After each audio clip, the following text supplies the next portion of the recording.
first jar banquet. Big news. Now that I think about it, Aunt Han always disappears for a while every year. Is she hiding something from me?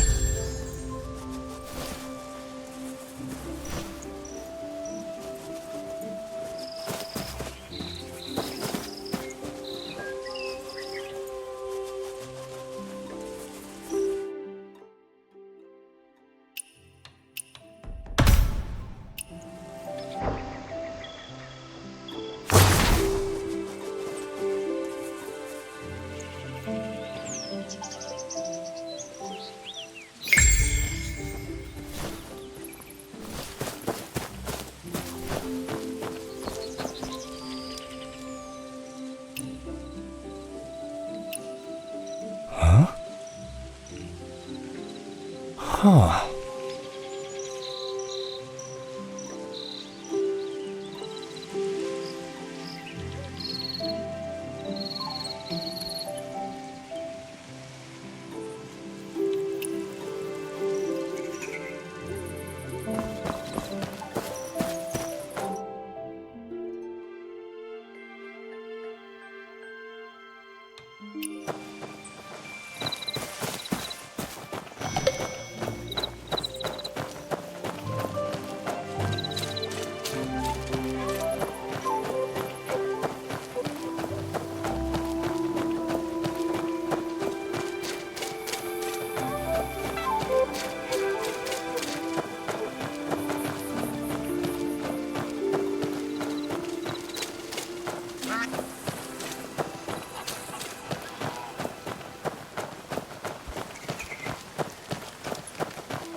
Killer Blade has slipped into Qinghe too.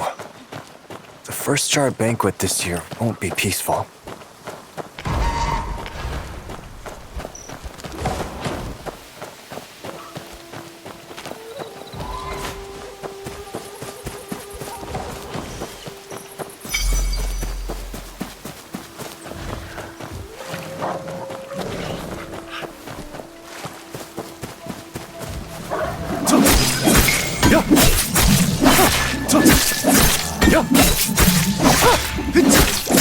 Yeah.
burning under that pear blossom tree. There's smoke everywhere. I need to put out that fire fast before it spreads.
Stop right there! You little thief! What are you doing to my vegetables? My vegetables! Why are they all black? Was that you? I just saw you trampling around here. Why did you turn all my vegetables black? Don't blame me. You left your food cooking too long and burned it yourself. If I hadn't put out the fire in time, it might have spread from the torch and roasted you. Huh? Do vegetables turn black by themselves? Well, burnt food does turn black after all. But I haven't eaten anything for days. I'm so hungry.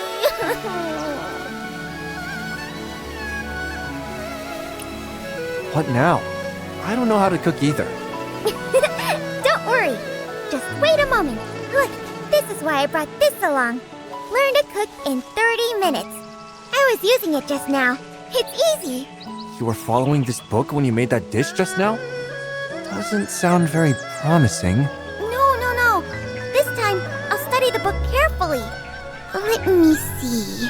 The book says the first step of hot pot is to prepare the stove.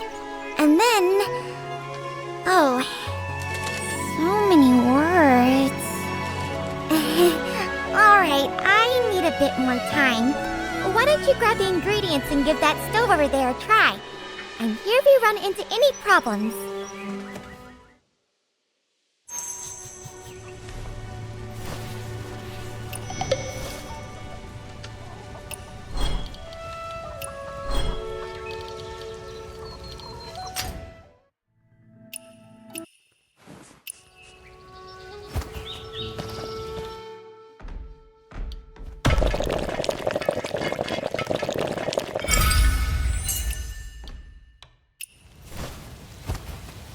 So you're shouldering the great mission of saving the entire Jianghu. How's it going? Mission accomplished?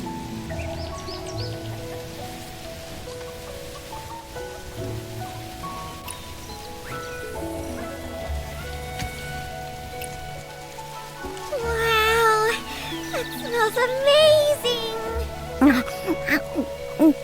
Delicious! So delicious! Feeling full? Thank you. I'm so full now. After a good meal, I need a good nap. Need to sleep so I can catch Yidao and save the Jianghu. Get Pop's approval.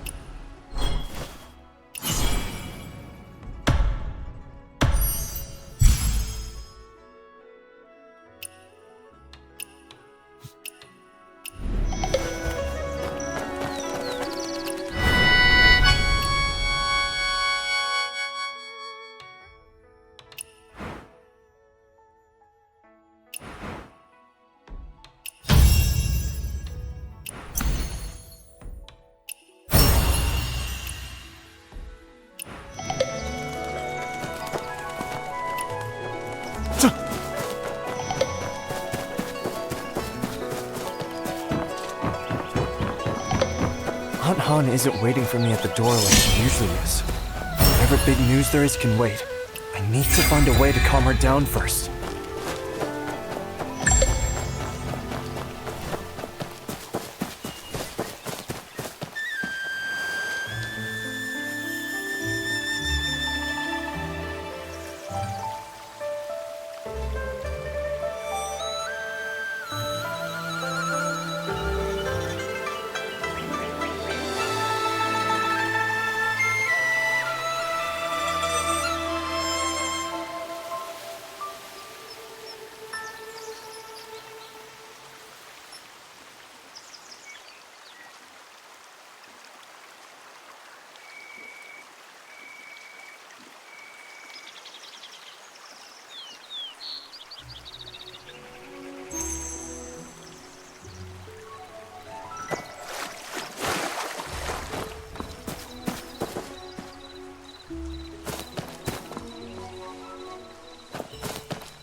Young Master, you're back?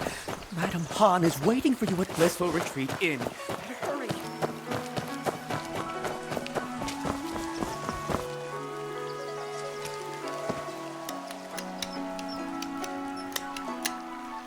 Miss Han, more wine! What about my food, Miss Han? Is it ready? What is with this Miss Han? It's madam to you. Get me this, get me that. Go to the kitchen and get it yourselves. This year's Drunken Immortal month just only started, and the madam's already fuming. That boy of yours has got you mad again, hasn't he? Well, speak of the devil. My, would you look at who the wind finally blew back home. Let's calm down first, Aunt Han. Being angry will give you wrinkles. I know. I should have come back earlier. But it really wasn't my fault.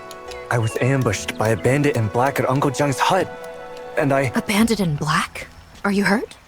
No, I wasn't hurt. It was just that the bandit was skilled, and my pendant was stolen.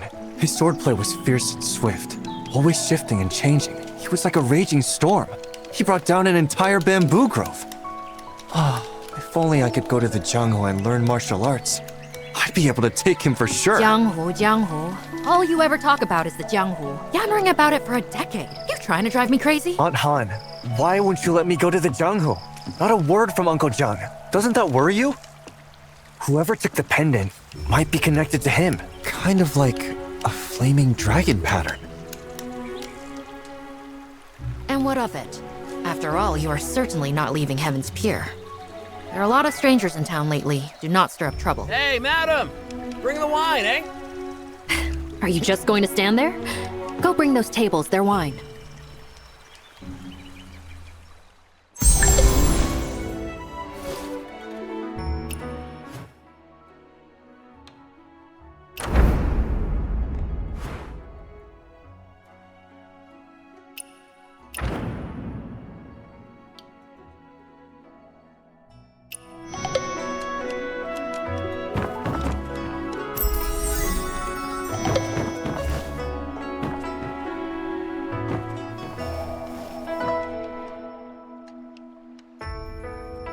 I tell ya, no one's wine is better than Blissful Retreats. I'll be here for Drunken Immortal Month, drinking from the first day to the last. I'll stay as long as I can, what with the roads being so dangerous this year. They make me a nervous wreck. You southern road merchants don't know how good you got it. Try going north to Yanyin. At best, you lose your money. At worst, your life. Southern Road? Which Southern Road? Have you been to Weiyang City? Well, young master, hello there. I'm heading east, passing right through Weiyang City. Is Blissful Retreat looking to do business there too? Business? No, I've just never been there. Curious, that's all. Well, I'm not much of a talker, but people say Weiyang makes the world prosper. In Weiyang City, I saw shops filled with exotic goods, and tea houses and taverns full of people decked in silks and pearls. It's truly a place of silk, flowers, and honey. On the water platforms at street corners, they even offered dried fruits, fresh fruits, salted sours, and preserves. All changed daily and never a one missing. And it's all free. Free? Who pays for those fruits? Surely not every household in the city can afford such generosity. Have you forgotten who owns Weiyang City? Ah, you mean Master Wen? Exactly. Master One. His Weiyang City stands on water. Decorated doors, gates, towers, and pavilions, all rising from vast waves. Blue skies and distant waters as far as the eye can see. Such is the majesty of the foremost of the four. Since when did the four get ranked? Merchant fools only smell money. I don't care what the Jianghu says. That's how we see it. Last year at Weiyang City's Water Festival, a woman stole a golden cup from Master One's banquet and wouldn't let go. She told Master One she sneaked out to see the Ember of East. Now that she had, she needed proof or her husband would beat her. And guess what happened? No need to guess. Just tell us. Master One had all the golden cups from the banquet thrown into the water for people to take. The water sparkled with floating gold. Real gold. All of it. Such a generous and righteous man. Of course he's the foremost of the four. Ah, if only I'd been there. I'd have a family treasure by now. If Weiyang City is so wonderful, why are you here in Heaven's Pier? Well, some are born to live there, others to run merchant routes. What can you do? Heaven's Pier is nice too. Not many places left where you can live in peace. So, young master, sell me 100 jars of parting tears today. And next year, I guarantee you can open a second inn in Weiyang City. You'd have to take that up with Aunt Han. For now, you all enjoy our drinks.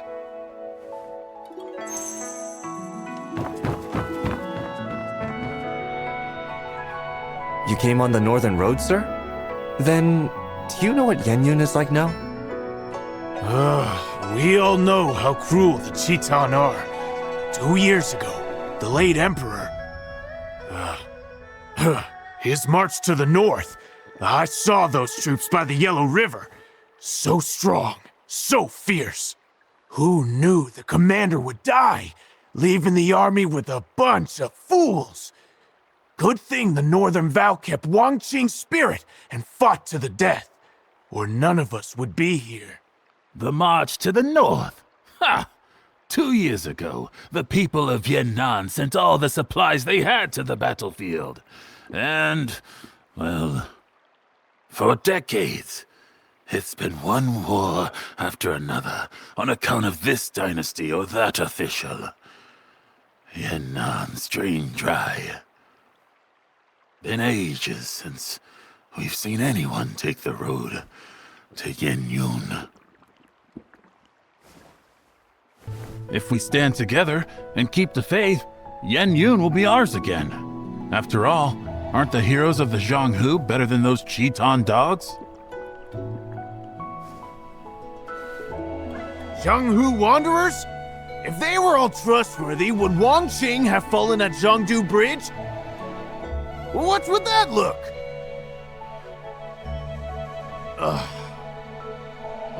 Fine. I'll shut up. 16 years. Even the bones are dust now. True. Just as there are traitors in government, so are there villains in the Zhonghu. I mean, you don't avoid the north just because of southern wealth, right? With the 12 there, and then Killer Blade, who dared trade that way these past dozen years?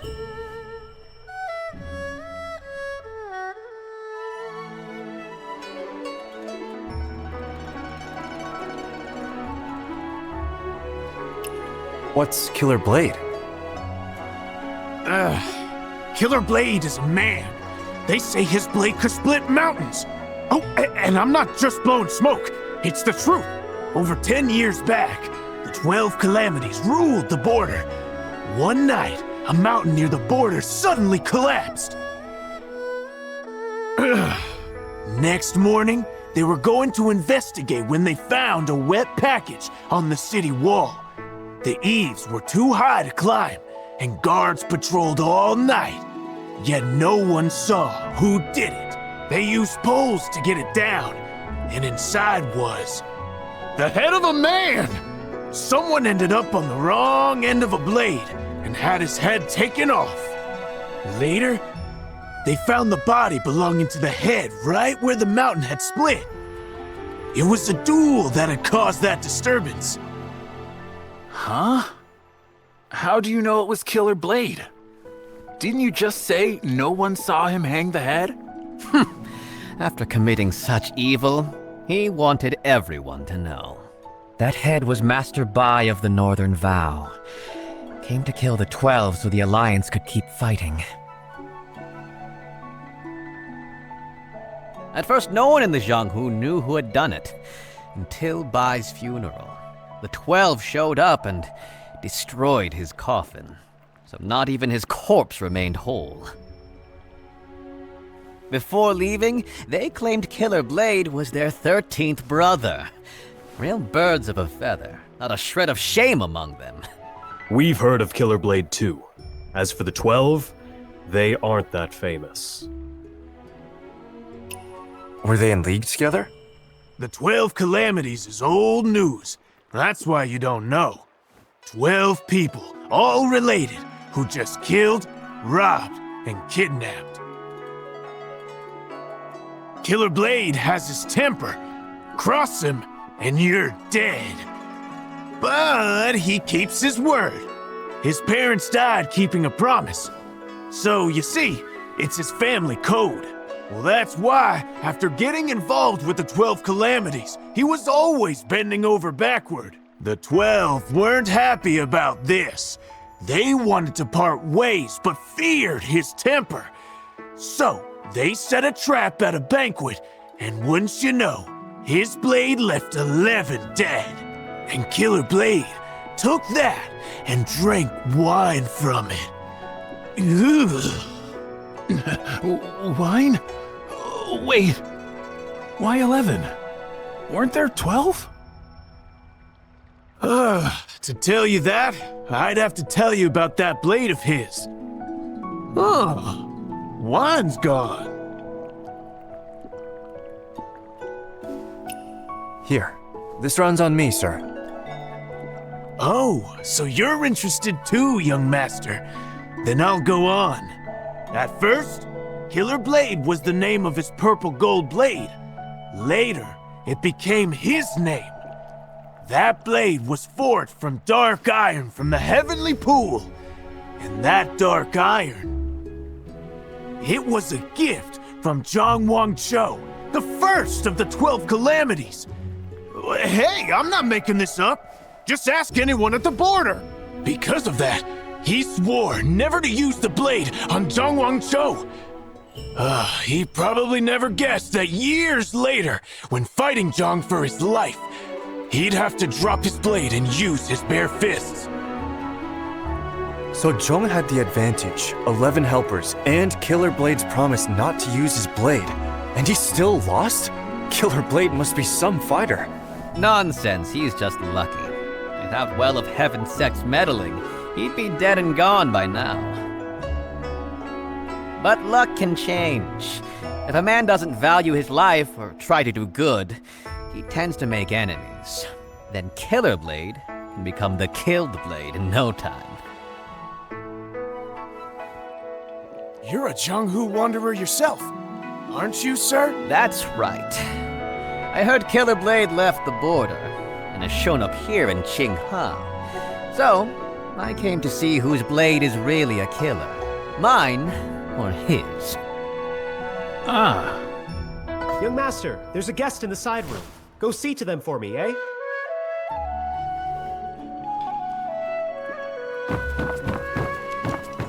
Han, what's the big news you're going to announce at the banquet? Han. Fine, keep your secrets.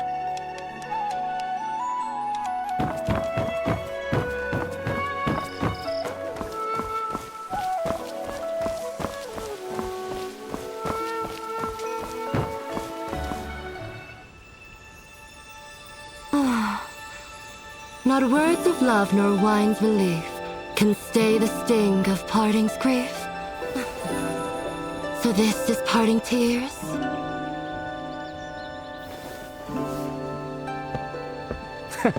It seems you know your wine. If you drink the parting tears of Heaven's Pier, it brings to mind the one you missed most in this life. Huh? The one I miss most? Then tell me this. Does hatred count as missing someone? Well, missing someone means you're thinking about them, and love and hate both fit that bill, right? How interesting. If I can't taste wine this good again next year, that'd be a real shame. If you like it, come back next year when the pear blossoms bloom. Huh? Now that I look at you, you're quite lovely. I just wonder if that perky little nose has ever caught the scent of a swordsman. The scent of a filthy man.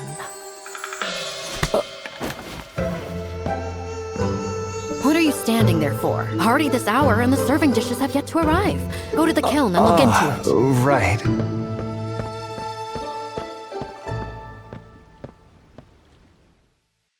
Madam, your face seems familiar. Have we met before? Consider it a reunion of old friends.